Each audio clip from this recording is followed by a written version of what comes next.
बोलती पुस्तके. ज्यांना वाचनाचा नाद त्यांना बोलती पुस्तके घाली साद. आमचं चॅनल सबस्क्राईब करा आणि सबस्क्राईब करायला इतरांनाही सांगा. नमस्कार श्रोते मित्र हो, बोलती पुस्तके सादर करीत आहे लेखिका सौ मिनल वसमतकर लिखित कादंबरी झनत्कार, भाग 5. उस्ताद महम्मदनी रूपाला शिक्षणासाठी मुंबईला ठेवण्याचं ठरवलं. त्याप्रमाणे त्याने तिला मुंबईला ठेवलं. सलीमाची शादी झाली. त्याच वर्षी रूपाला हॉस्टेलवर ठेवलं. उस्ताद महम्मदनी जो पैसा रूपाला खर्च करण्याकरता पाठवला तो तिने कधीच खर्च केला नाही. तिने त्या पैशातून एका नृत्यशाळेची फी भरली. कॉलेजबरोबरच ती त्या नृत्यशाळेत जाऊ लागली आणि मग हळूहळू उत्कृष्ट नृत्य शिकली. तिचा गळा मुळातच गोड असल्यामुळे नृत्यशाळेतील शिक्षक व बाई तिच्यावर खुश होते.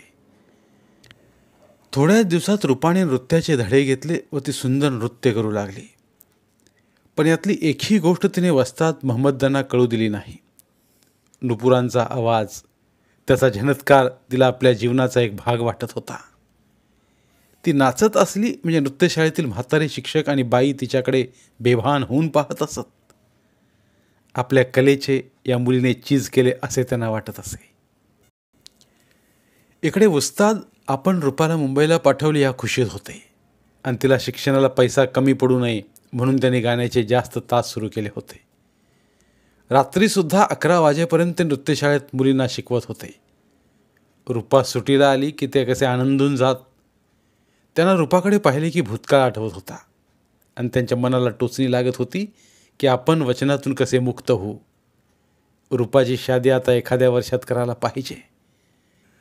मुस्लिमाच्या घरात वाढलेली मुलगी कोणता हिंदू स्वीकारणार? काय करू असे म्हणत ते मनाशी खंत करत बसत. पण रूपाकडे पाहिलं की ते पुन्हा आठवणीत जात. असे करता करता रूपाची पढाई त्यांनी मुंबईला सुरू ठेवली होती. काळ कुणासाठी थांबत नाही. हळूहळू कांचनगडचा कारभार आबासाहेब गिरीराजवर सोपवत होते. संस्थानं केव्हाच खालसा झाली होती, पण कांचनगड मात्र अजूनही संस्थानी वातावरणातच वावरत होतं. कांचनगडच्या सामीलनाम्यावर गिरीराजची सही होती. आबासाहेबांना आठवलं जेव्हा गिरीराज जन्माला आले तेव्हा कांचनगडला युवराज मिळाला म्हणून किती आनंदात होतं सारं कांचनगड. आणि खुद्द आपणही काय थाट केला होता. आईसाहेबांना ते कुठे माहीत होतं की गिरीराज 10 ते 12 वर्षांच्या असतानाच संस्थान खालसा होणार आणि गिरीराज नुसते नावाचे युवराज उरणार. तरी बरे आहे, अजूनही कांचनगडमध्ये संस्थानी वातावरण टिकून होतं. लोक आजही राजा म्हणजे आबासाहेब असेच समजत होते आणि भावी राजा गिरीराज, आणि म्हणूनच गिरीराजांना युवराज या नावाने संबोधले जात होते. आबासाहेब हळूहळू गिरीराजावर कारभार सोपवत चालले होते. 2000 एकर जमिनीचे मालक होते ते. पण आता त्यांच्याजवळ 1200 एकर जमीन शिल्लक होती आणि कारभार गिरीराज पाहू लागले. सूनबाईने घरातील छोट्या मोठ्या जबाबदाऱ्या सांभाळाव्यात असे पार्वतीबाईला वाटत होते. पण पोर अजून लहानच होती आणि म्हणून त्या सांगत नसत. पण त्यांना अलीकडे दम्याचा त्रास होऊ लागला होता. मधून मधून त्या दम्याने हैराण होत पण अंगावर काढत, या युवराज या, आम्ही आत्ताच तुमची आठवण केली होती, बसा. आबासाहेब, मी एक विचारण्यासाठी आलो होतो, गिरीराज म्हणाले. विचारा ना मग. आबा, तो राजेश्वराच्या शेतातील कापूस आला आहे. त्याच्या पैशाचे काय करायचे आहे?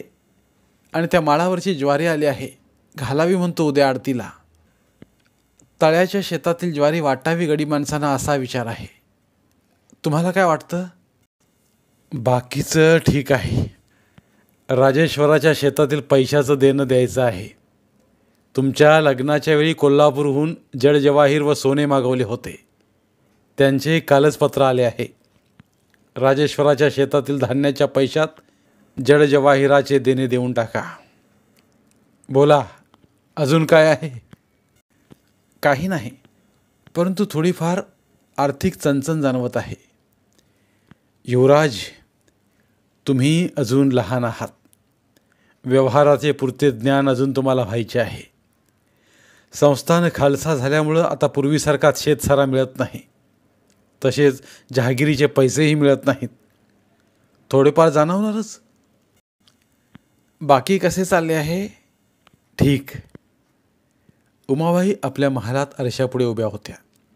त्यांनी केसात मोगरीचा गजरा माळला होता आणि त्या रूपाकडे न्याहाळून पाहत होत्या. छोट्या राणी सरकार, युवराज आलेत. उमाबाईने लगबगीने डोक्यावरून पदर घेतला व पायाशी पाहत पदराशी चाळा करत उभ्या राहिल्या. गिरिराज महालात आले. समईच्या ज्योतीने महाल उजळून निघाला होता. अत्तराचा मंद गंध सर्वत्र दरवळत होता. गिरिराज पलंगावर लोडाला टेकून बसले. उमाबाई पलंगापाशी उभ्या होत्या. का आम्ही येण्यासाठी एवढी तयारी केलीत आणि आम्ही आलोत की तुमची नजर आमच्याकडे न जाता पायाशी खिळली का? आमची अजूनही भीतीच वाटते की काय? गिरिराज म्हणाले व त्यांनी उमाबाईचा हात हातात घेतला. उमाबाई कावऱ्या बावऱ्या होत महालाच्या दाराकडे पाहू लागल्या व हात सोडून घेऊ लागल्या. त्या गडबडीत त्यांचा पदर पडला व मोगरीचा वास सर्वत्र दरवळला. गिरिराजांनी हात तर सोडलाच नाही, पण या गडबडीत बांगडी फुटून उमाबाईंच्या हातातून रक्त मात्र आले. गिरिराजांच्या हातालाही बांगडी लागली. उमाबाई पदर सावरण्याचा प्रयत्न करू लागल्या. त्यांच्या डोळ्यात पाणी आलं. का घाबरलात? तसं नाही, पण कुणी पाहिल ना. कोण पाहणार आहे? सर्वांना माहीत आहे मी इकडे आलेला. मी इकडे आलो तेव्हाच महालाचं दार बंद झालंय. बघावं तर. मी पाहिलंच नाही. आम्ही आलोत की तुम्ही एवढ्या का घाबरता तेच समजत नाही आम्हाला. आता लग्नाला 5-6 महिने होतात, पण तुम्ही मात्र अजूनही आम्हाला भीता. अरे, मी एकटाच बोलतोय, तुम्ही काहीच बोलत नाहीत. थांबा हं, मी दूध आणते. असं म्हणून त्यांनी चौरंगावरचे दूध पुढे केले. तुम्ही बसा ना पलंगावर. उमाबाई पलंगावर दुसऱ्या टोकाला बसल्या. अरे, आमच्यामुळे तुम्हाला चांगलेच लागले. हातातून रक्त येत आहे. गिरिराज, मला एकटीला थोडेच लागले आहे, तुम्हालाही लागले आहे. बरं, एक शब्द तरी ऐकायला मिळाला तुमचा. असं म्हणत गिरिराज उमाबाईपाशी सरकले. उमाबाई अजूनच शहारून गेल्या. उमा, असं म्हणत त्यांनी त्यांच्या डोक्यावरचा पदर काढला व मोगरीचा गजरा हुंगला व त्या गंधाने ते धुंद झाले व त्यांनी उमाबाईची हनवटी वर उचलली. त्यांच्या डोळ्यात पाहिले. उमा, मला घाबरतेस? बोल ना उमा, माझी भीती वाटते तुला? हे तुझं न बोलणं मला फार काही सांगतं उमा. असं म्हणत त्यांनी तिला अजूनच जवळ ओढली. उमाबाई त्यांच्या बाहुपाशात गुदमरून गेल्या. पतीच्या स्पर्शाने मोहरून गेल्या. या पंत, काय खबर आहे? काही नाही, सहजच आलो. युवराज काय म्हणतात? काही नाही, ठीक आहे सर्व. पंत, कारभारात नीट लक्ष घालतात ना? आबासाहेब, ते तसं सर्व सांभाळतात.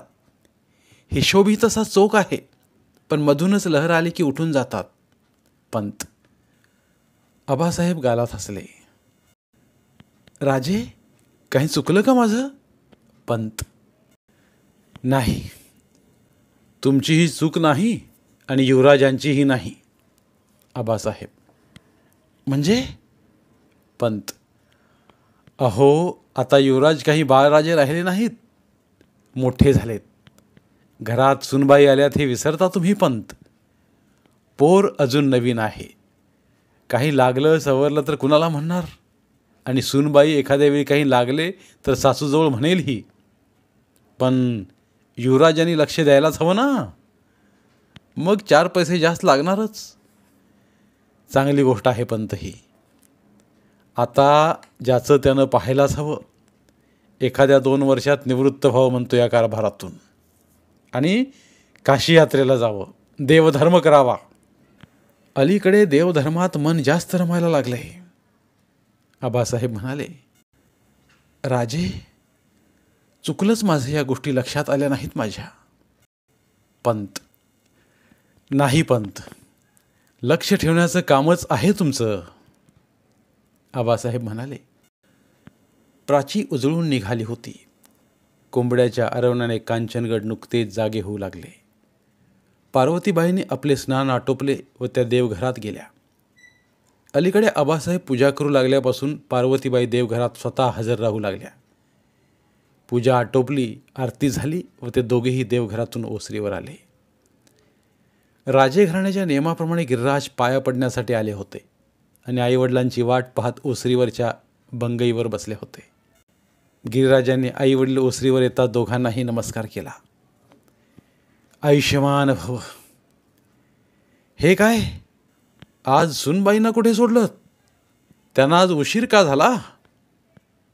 आबासाहेब म्हणाले.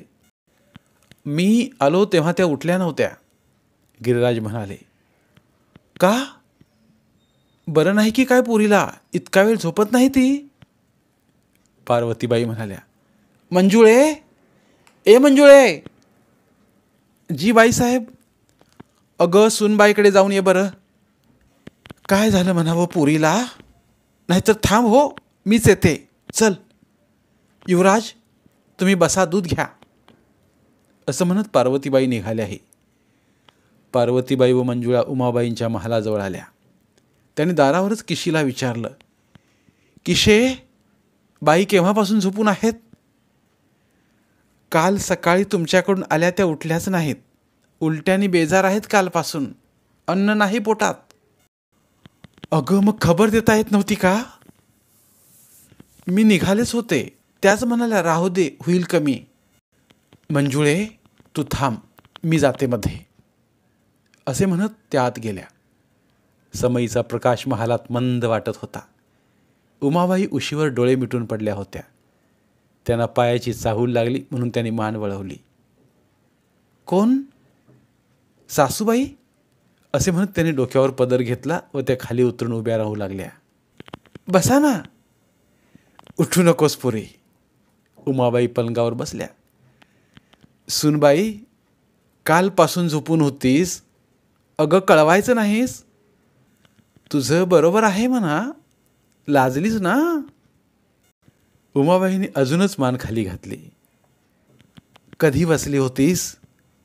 लाजू नको, सांग पोरी. 2 महिने झाले. तरीच किशी म्हणाली उलट्या होत आहेत, सांगू नको म्हणाल्या. पार्वतीबाईंनी उमाबाईची हनवटी उचलून उमाबाईंच्या डोळ्यात पाहिलं. चेहरा पिवळट पडला होता. पोरी, घाबरू नकोस. आता काम करायचं नाही हो. तुझ्या पोटात अंकुर वाढतोय. काही लागलं सवरलं तर मला सांग हो, असं म्हणत त्यांनी उमाबाईच्या डोक्यावरून हात फिरवला. न्हावून घे जरा, बरं वाटेल. किशे, ए किशे. जी. हे बघ, तुझ्या बाईसाहेबांना न्हायला घाल. चांगलं गरम पाणी करून आण. जा, चहा घेऊन ये. चहा घेता ना सुनबाई थोडा? हो. मग दोघी बोलत बसल्या. तोपर्यंत किशेने चहा आणला. दोघींनीही चहा घेतला. महाराज व राजवैद्य आलेत, मंजुळा म्हणाली. उमाबाईचा फार गोंधळ उडाला. त्या डोक्यावरून पदर घेऊन उभ्या राहिल्या. काय म्हणते सुनबाईंची तब्येत, असे म्हणत आबासाहेब आत आले. उमाबाईंनी वाकून नमस्कार केला. सौभाग्यवती भव. हे बघा, सुनबाईंना काही झाले नाही. राजवैद्यांना जाऊ द्या, पार्वतीबाई म्हणाल्या. कमाल आहे. आत्ताच कळलं पोरगी कालपासून झोपून आहे, म्हणून राजवैद्याला घेऊन आलो, आबासाहेब म्हणाले. हो, होती झोपून, आता नाही. चला आपण निघू, असे म्हणत तिघेही महालाच्या बाहेर पडले. पार्वतीबाई स्वयंपाकगृहाकडे गेल्या. स्वयंपाकगृहात आल्या तेव्हा आचारी स्वयंपाकाचे सामान काढीत होता. त्यांनी आचार्याला सांगितले. हे बघा मनोहर बुवा, आजपासून रोज स्वयंपाकात 1-2 नवीन पदार्थ करत जा. गोड, तिखट, आंबट. बरं बाईसाहेब. मग त्या खुशीतच महालाकडे वळल्या. ब्राह्मणगडच्या इनामदारांचे संस्थान खालसा झाले तरी आज त्यांना अजूनही इनामदार म्हणून लोक मान देतात. पण पुढचा काळ ओळखून त्याने आपली तिन्ही मुलं पुणे येथे शिकण्यासाठी ठेवली. तसे त्यांचे विचार पुरोगामीच होते, पण काळाची पावलंही ते ओळखून होते. ते ब्राह्मणगडला सोडत नव्हते, पण मुलांना मात्र ब्राह्मणगडच्या राजकारणापासून दूर ठेवत होते. ते हे जाणून होते आज ना उद्या लोक शहाणे होणार आणि मग त्यांना आपला राजा हा नाही तर दिल्लीत आहे हे कळणार. तेव्हा फार उशीर झालेला असेल. आणि म्हणूनच संस्थान खालसा झाल्यानंतर सामीलनाम्यावर शेवटची सही केली तेव्हाच ठरवून टाकलं की आपली मुले शिकून सवरून मोठी झाली पाहिजेत. ते स्वतःला सरस्वतीचे भक्तच नव्हे तर दास समजत होते. लक्ष्मीबरोबरच त्यांच्यावर सरस्वतीची कृपाही होती. मुलेही चांगली शिकत होती.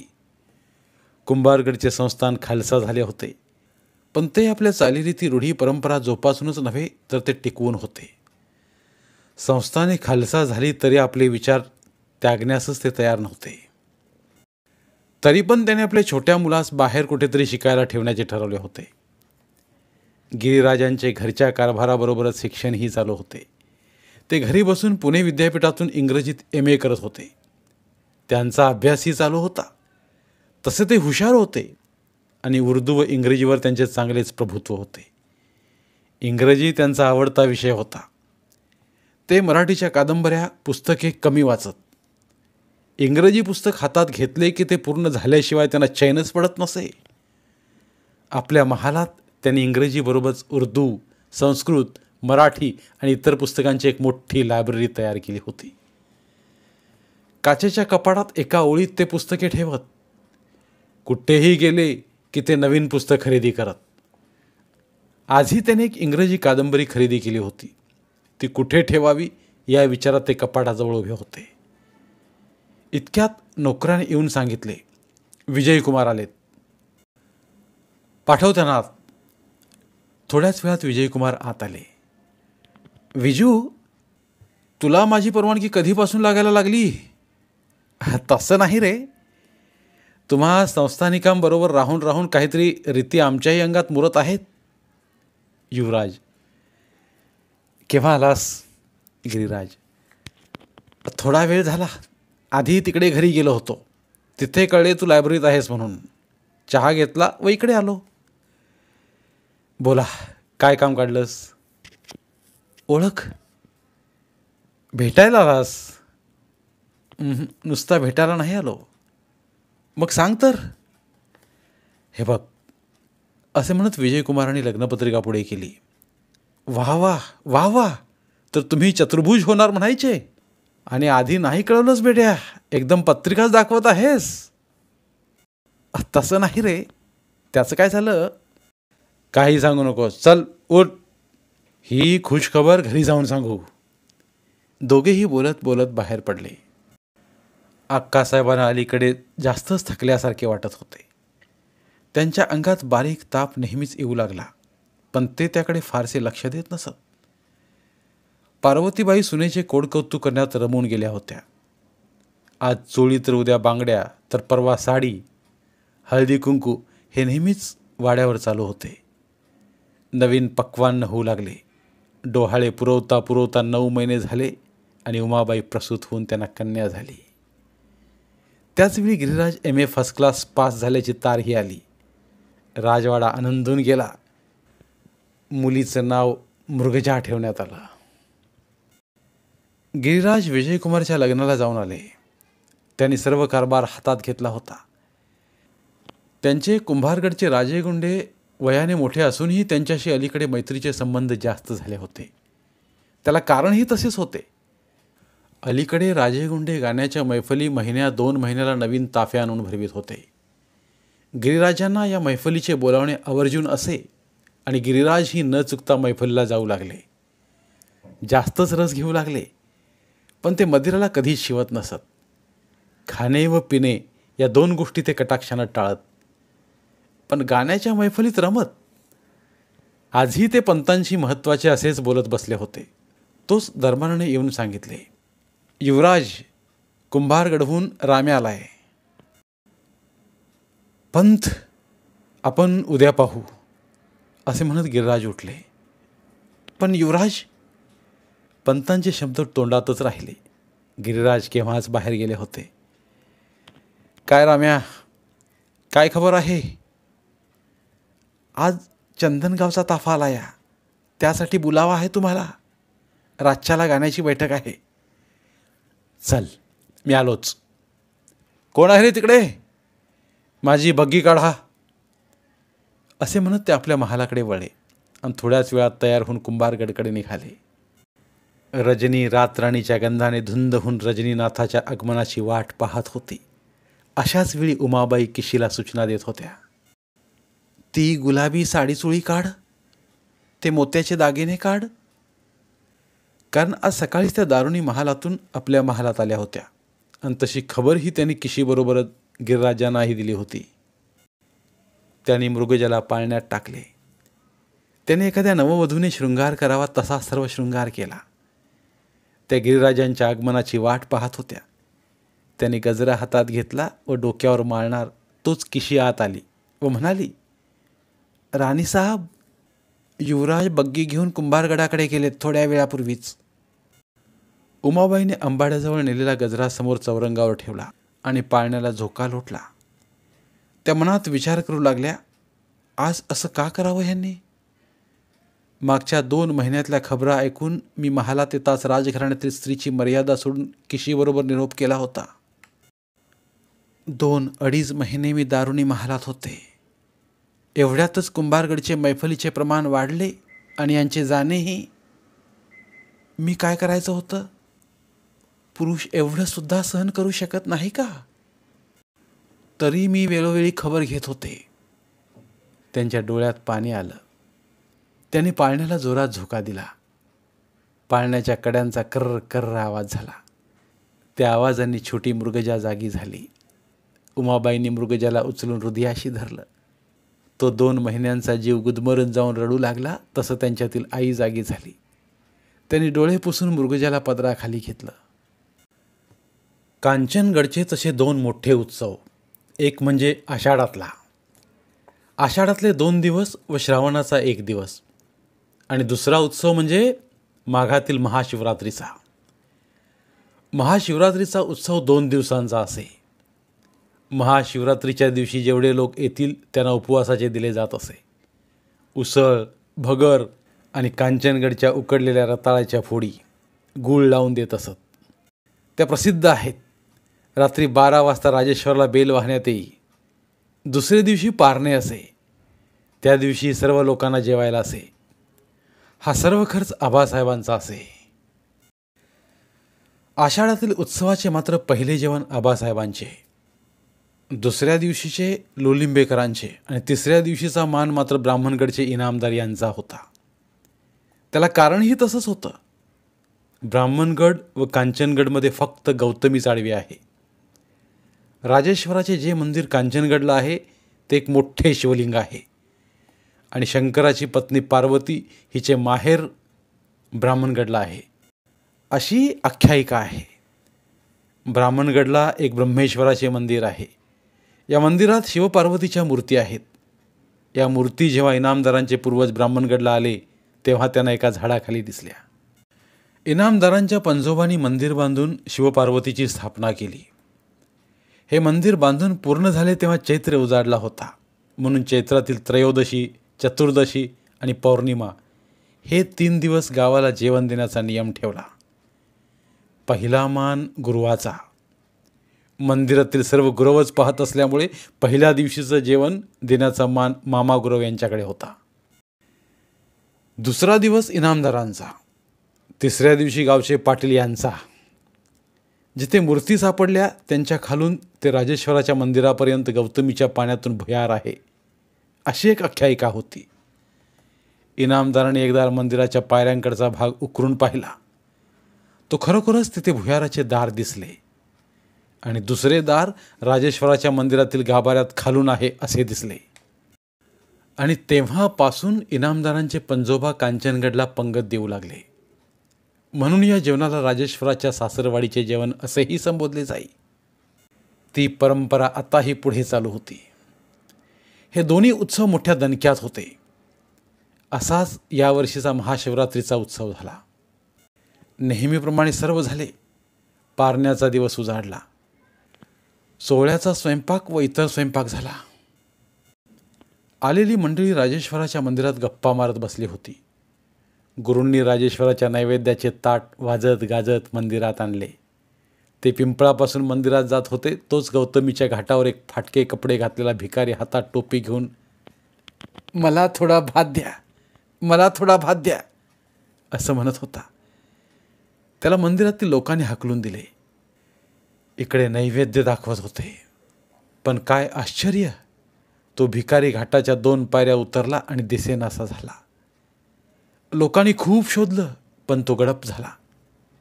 कुणी म्हणतात तो प्रत्यक्ष राजेश्वरच होता. असे कुणाला वाटले नाही, पण एवढं मात्र खरे की त्यानंतर आबासाहेबांच्या घराला उतरती कळा लागली. घरात नेहमी वाद होऊ लागले. मृगजा आता चांगली बोलू लागली होती.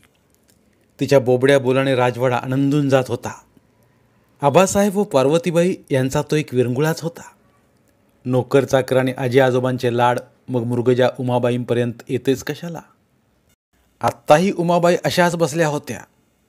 तो मंजुळा मृगजाला डोक्यावर घेऊन येत होती आणि तोंडाने दही घ्या दही असे म्हणत होती. मंजुळा गप्प बसली की मृगजा पुन्हा मंजुळेला दही घ्या दही म्हणायला लावी आणि आपण हसू लागे. ती हसली की तिच्या गालावर खळी पडे. असे करता करता मृगजा मोठी होऊ लागली. आजी आजोबांबरोबर देवघरात बसून शुभंकरोती म्हणू लागली. याबरोबरच आबासाहेब तिला गीतेतील श्लोक शिकवू लागले. वरती मूळ आणि मध्यभागी फांद्या असलेला हा संसाररूपी पिंपळाचा वृक्ष आहे. वेद ही त्या वृक्षाची पाने आहेत. त्या संसाररूपी वृक्षास जो आणतो तो संपूर्ण वेदास जाणणारा होता. आपल्या बोबड्या बोलात मृगजाने ही श्लोक म्हटला व ती म्हणाली, आजोबा याचा अर्थ सांगा ना. आजोबा थोडा वेळ थांबले, कारण मृगजाला या श्लोकाचा अर्थ समजावून सांगणं कठीणच होतं. अर्थ समजण्याचे तिचे वय नव्हते. विचार करून ते म्हणाले, पिंपळाच्या झाडाचे बूड शेंड्यावर आहे व मध्ये फांद्या व पाने आहेत, असे ते जादूचे झाड आहे. आजोबा आजोबा मग मला ते जादूचे झाड दाखवा ना. गीता म्हणजे खूप खूप जादूचे पुस्तक आहे.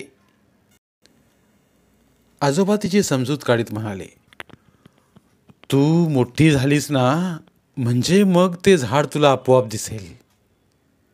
आणि त्या बाळ बोबड्या तोंडातून ते श्लोक बाहेर पडू लागले. अरे वा, मृगजा आता गीतेतील श्लोकही म्हणायला लागली का. गिरिराज देवघरात येत म्हणाले, हे तुम्हाला फार उशिरा लक्षात आले. गिरिराज, मृगजा केव्हापासूनच श्लोक म्हणत आहे. नाहीतर आजकाल बऱ्याच गोष्टींकडे तुमचं लक्ष नसतं. आबासाहेब म्हणाले, आजोबा आजोबा मी आज न तुमच्या बरोबर राजेश्वराला येणार, न्याल ना मला. मृगजा, मी आत्ताच चाललो आहे मंदिरात, येतेस. गिरिराज म्हणाले, मी आजी आजोबा बरोबर जाणार आहे. मला आजी खोबलं देणार हो ना ग आजी. हो देते, पण जा आधी आईकडे. आई केव्हाची वेणी घालायला बोलावते. या मंजुळे, हिची वेणी घालून दे म्हणावे सुनबाईला. दुपारची वेळ होती. पंत व गिरिराज दप्तर पाहत तिजोरीजवळ बसले होते. पंत, मला एक 500 रुपये पाहिजेत, तुम्ही लिहून टाका. गिरिराज म्हणाले, युवराज, इतके पैसे कशाला पाहिजेत आपल्याला. पंत, तुम्ही हे मला विचारता. तुम्हाला काय करायचे आहे. गिरिराज, युवराज, पण नाही आणि काही नाही. मला पैसे हवेत आत्ता. तसं नाही म्हणत, पण आत्ताच राजेश्वराचा उत्सव झाला. त्यात बराच पैसा खर्च झाला. सध्या पैसे कमी आहेत. मला त्याच्याशी काही करायचं नाही. मला पैसे हवेत. पंतांनी 500 रुपये दिले. गिरिराज निघून गेले. पंत हे आबासाहेबांच्या वडिलांपासून या राजवाड्यात वावरत होते. पंतांचे वडील वारले आणि त्याच जाग्यावर पंतांची नेमणूक झाली. तेव्हा आबासाहेबसुद्धा लहान होते, 16-17 वर्षांचे असतील. खुद्द आबासाहेबही पंतांना मान देत. या वाड्यात त्यांनी उलट शब्द आजच प्रथम ऐकला होता. आत्तापर्यंत त्यांचे व गिरिराजांचे खटके उडत, पण गिरिराज कधी बोलले नव्हते. पंत विचार करू लागले. महात्बा म्हणाला ते खरं असलं पाहिजे. अलीकडे नाच गाण्याचा शौक त्यांचा जास्तच वाढला होता. ते रात्र रात्र वाड्यावर नसत. बिचारी सूनबाई, कुंभारगडचे राजे गुंडे वारंवार बोलावतात. पण हे आबासाहेबांना सांगायचं कसं? त्यांच्या मनात आलं, आपण या घरचे मीठ खाल्ले आहे. काही झाले तरी आबासाहेबांच्या कानावर ही गोष्ट घातलीच पाहिजे. त्याने एक विचार केला. तिजोरी बंद केली, किल्ल्याचा जुडगा कमरेला बांधला, अंगावरचे उपरणे सावरीत, हातात काठी घेऊन ते राजवाड्याच्या बाहेर पडले. ते सरळ लोलिंबेकरांकडे. लोलिंबेकर चहा घेऊन नुकतेच दिवाणखान्यात बसले होते. इतक्यात नोकराने येऊन सांगितले, पंत आलेत. पाठव त्यांना आत. पंत आत आले. लोडाला टेकून बसले, पण त्यांना विषयाला हात कसा घालावा हेच समजेना. बोला पंत, काय काम काढलं आणि तुम्ही स्वतः आलात? कामही तसंच असलं पाहिजे. लोलिंबेकर म्हणाले, त्याचं काय आहे, जरा खाजगीच आहे. जरा खाजगीच्या खोलीत जाऊन बोलू. पंत व लोलिंबेकर आतल्या खोलीत गेले. पंतांनी लोलिंबेकरांना हळूच काहीतरी सांगितले व म्हणाले, तुम्ही एवढं राजेंच्या कानावर घाला, हे बरं नाही. पंत, ही गोष्ट माझ्याही कानावर आली आहे, पण मीही आजपर्यंत गप्प बसलो. आता या टोकापर्यंत आले आहे म्हटल्यावर सांगायलाच पाहिजे. असे म्हणत दोघेही बाहेर आले. संध्याकाळची वेळ होती. पार्वतीबाई व आबासाहेब मृगजाबरोबर खेळत होते. आबासाहेब घोडा झाले होते. मृगया त्यांच्या पाठीवरून हाट घोड्या, हाट घोड्या असं करत होती आणि आबासाहेब घोडा पडला म्हणून मृगजाला घेऊन पडत होते. पार्वतीबाई हे सगळं कौतुकाने पाहत होत्या. मृगजाने घोड्याला उठवले व ते आबासाहेबांच्या पाठीवर बसली आणि याचवेळी लोलिंबेकर आत आले. वा वा, काय घोडा आणि काय घोडेस्वार. लोलिंबेकर, या या असं म्हणत आबासाहेबांनी मृगजाला पार्वतीकडे पाठवले. पार्वतीबाई नातीला घेऊन निघून गेल्या. आबासाहेब, अलीकडे नातीत फार रमायला लागलात. ते तुमचं बरोबर आहे. माणूस म्हातारा झाला की पुन्हा लहान मुलात रमायला लागतो. परंतु तुम्ही जरा जास्तच रमलात, कारण बाकी गोष्टींकडे तुमचं लक्षच राहिलेलं नाही. लोलिंबेकर, म्हणजे तुम्हाला म्हणायचं काय? आबासाहेब, जरा खाजगीतच चला. दोघेही उठून आत गेले. बोला. नाही म्हणजे आताशा गिरिराजांवरचे लक्ष फार कमी झाले आहे तुमचे. लोलिंबेकरांनी विषयालाच हात घातला. म्हणजे मी नाही समजलो. आबासाहेब, मी तुमचा एक स्नेही हितचिंतक म्हणून सांगतो आहे. सर्वजण तुम्हाला सांगायलाच भितात. लोलिंबेकर, पण काय झालं आहे ते तर सांगाल ना. आबासाहेब, आजकाल गिरिराज कुठे जातात, काय करतात? पोर तरुण आहे, थोडेफार शौक जरूर करावेत. पण युवराजाबद्दल लोक बाहेर काय बोलतात माहीत आहे? आजकाल युवराजांचे कुंभारगडचे मुक्काम वाढले आहेत. गाणे मैफिली हे करू नये असं मी म्हणत नाही, पण घरात सूनबाई आहे, छोटी मृगजा आहे आणि महत्त्वाचे म्हणजे या सर्व संपत्तीचे ते मालक आहेत, हे लक्षात घ्यायला पाहिजे गिरिराजांना. कुठलीही गोष्ट करताना एक मर्यादा असावी. महिन्यातून 8-10 दिवस गिरिराज गाण्याच्या मैफलीत मग्न असतात. नुसते गाणेच नाही तर त्यांची मजल अजूनही पुढे जात नाही. असं ऐकत आहे मी आणि म्हणूनच मी इथंपर्यंत आलो. काही चुकले असेल तर क्षमा करा मला.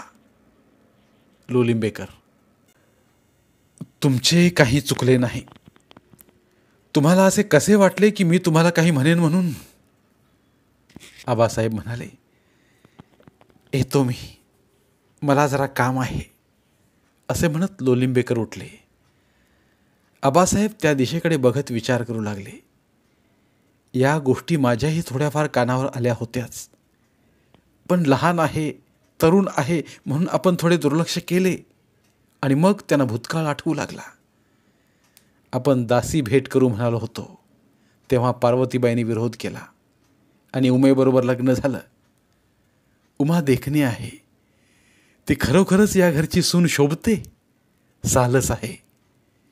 पण या बायकांना हे समजत नाही की या घराण्यातील पुरुषांना अशी नाजूक नेटकी मुलगी पुरेशी नाही. ती पत्नी म्हणून ठीक आहे, पण या घरातील पुरुष लग्नाच्या एका बायकोबरोबर आयुष्य काढू शकत नाहीत. तेव्हाच आपण पार्वतीबाईंचं ऐकलं नसतं तर आज आपल्याला हे ऐकावं लागलं नसतं. पण ते काहीही असो, आता गिरिराजांना समजावले पाहिजे. आणि मग ते उठले. त्यांच्या छातीत कळ आली. अलीकडे अशा बारीक कळा नेहमीच येत होत्या, पण होतील कमी म्हणून त्याने औषध घेण्याचा थोडा कंटाळा केला. म्हातारपणामुळं असेल असंही त्यांना वाटत होतं. ते उठले, ते सरळ पार्वतीबाईंच्या महालाजवळ आले. तिन्ही सांजा झाल्या होत्या. पार्वतीबाई देवापुढे दिवा लावत होत्या. उमाबाई झोपाळ्यावर बसल्या होत्या आणि गिरिराज मृगजाबरोबर शेंगदाणे खात होते. पार्वतीबाईंनी उमेला कुंकू लावलं. उमेने सर्वांना नमस्कार केला. उमाबाईंनी मृगजाला जवळ घेतलं. सर्वांच्या गप्पा झाल्या. आबासाहेबांनी सांगितलं, आज सर्वांची पानं इथेच वाढा. सर्वांची जेवणं झाल्यावर विषय काढावा गिरिराजजवळ असा त्यांचा विचार होता. पण तोपर्यंतच रात्रीचे 10 वाजले आणि गिरिराज उठून उमाबाईच्या महालाकडे गेले. उमाबाईही मागचं आवरून थोड्याच वेळात गेल्या. त्यामुळे त्यांना वाटले बोलवू द्या. रात्र बरीच चढली होती. पार्वतीबाई शयनगृहात आपल्या पतीबरोबर झोपल्या होत्या. पण आबासाहेबांना जोराची छातीत कळ आली. त्यांनी पार्वतीबाईंना उठवलं. त्या घाबरून गेल्या. तोपर्यंत आबासाहेब हातपाय वाकडे करू लागले. पार्वतीबाईंनी मंजुळेला हाक मारली. महादबा मंजुळा आले. त्यांनी गिरिराजांना निरोप दिला. उमाबाई, गिरिराज आले. तोपर्यंत राजवैद्य आले होतेच, पण काहीच उपयोग झाला नाही. गिरिराजांना राजवैद्यांनी सांगितलं, युवराज युवराज गंगाजल द्या. त्यांनी देवघरातून गंगाजल आणलं. आबासाहेबांना काहीतरी सांगायचं होतं, पण त्यांच्या तोंडातून शब्द बाहेर पडत नव्हता. डोळे तारवटले होते. गिरिराजांनी गंगाजल पाजले. 2 चमचे पाणी पोटात गेलं आणि तिसऱ्याच वेळी त्यांनी मान खाली टाकली. राजवाडा दुःखात बुडाला. सर्व कारभार एकाएकीच आटोपला. गौतमीच्या तीरावर अंत्यविधी झाला. गिरिराज पोरके झाले. माणसे आली. वाडा दुःखाने भरून गेला. लोक आले. 14 दिवस झाले तसे परत गेले. काळ कुणासाठीच थांबत नाही. पार्वतीबाईंनी त्या दिवसापासून बोलणे टाकले. त्या मनात झुरू लागल्या. गिरिराज मोकाट पडले. पोरके झाले. वडिलांचे छत्र अर्ध्यावरच गेले आणि तेही एकाएकी. तसे या घराण्यातील पुरुष दीर्घायुषी नव्हतेच. धन्यवाद.